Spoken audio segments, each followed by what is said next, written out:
అందరికీ నమస్తే మాస్టర్స్. స్వాధ్యాయంలో భాగంగా మనం ఈరోజు ఇరిటేషన్ అనే బుక్‌లోని జ్ఞానం గురించి తెలుసుకోబోతున్నాము. బ్రహ్మర్షి పితామహ పత్రిజీ గారికి, వంశీ మాస్టర్ గారికి, రవీణ మేడం గారికి నా ఆత్మ ప్రణామాలు. ఇరిటేషన్ బుక్ రచయిత అయిన టార్కమ్ సెరడారియన్ గారికి నా ఆత్మ ప్రణామాలు. చాప్టర్‌లోకి వెళ్ళబోతున్నాం ఫ్రెండ్స్. పార్ట్ 27. ఉద్వేగిక లయ కంటే భౌతిక లయ భిన్నమైనది.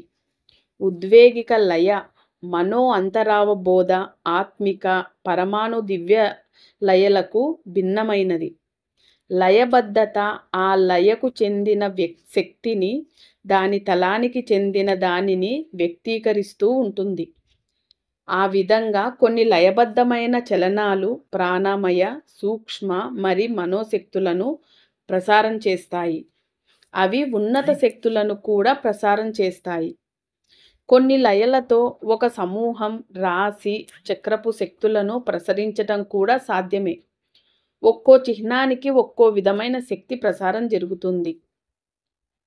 లయబద్ధమైన జపానికి కూడా అంతే ప్రభావం ఉంటుంది.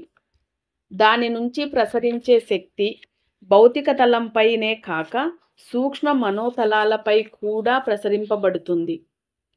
లయబద్ధమైన కదలికలలో శక్తి ప్రాణమయ భౌతిక తలాలలో ప్రసరిస్తుంది.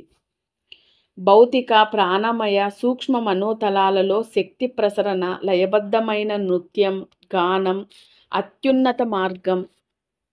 ఈ విధంగా ప్రసరించబడిన మనోశక్తి నాడీ మండలాన్ని, గ్రంథులను, కేంద్రాలను శుద్ధి చేసి మనిషిని ప్రమాదకారిగా మారకుండా, చిరాకు పడకుండా రక్షిస్తుంది. లయబద్ధతతో ఉన్న మనిషి అనేక జ్వాలతో వెలిగిపోతాడు. లయ సాత్వికతను పెంచుతుంది. అస్తవ్యస్తమైన లయ అనైక్యత కలిగిన రాగాలతో మిళితమై విషకారకాలను పెంపొందిస్తుంది.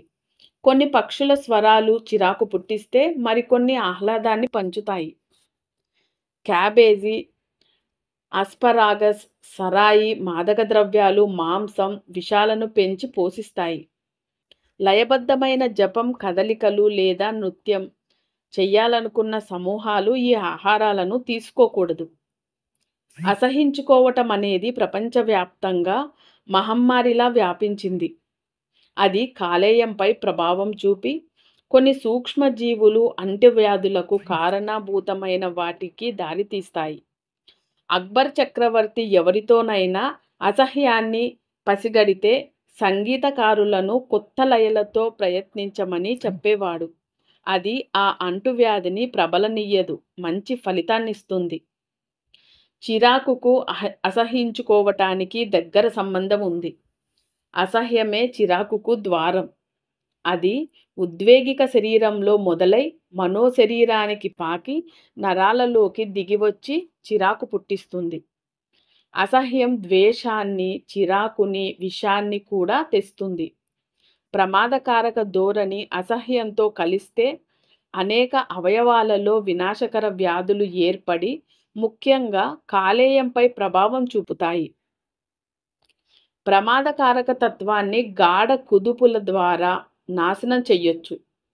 తరచూ యాదృచ్ఛికంగా ఏర్పడే కుదుపులు కంటి చూపును, వినికిడిని, శక్తిని తిరిగి తెస్తాయి. అంటే ఘనీభవించిన విష పదార్థం శరీరం నుంచి హఠాత్తుగా వెళ్ళగొట్టబడుతుంది. అందుకే పక్షవాతం వంటి రోగాలు కుదుపులకు గురి చేస్తాయి. ఓకే ఫ్రెండ్స్, ఈరోజు ఇక్కడితో స్టాప్ చేసుకొని మళ్ళీ కలుసుకుందాము. Thank you. మాధవి.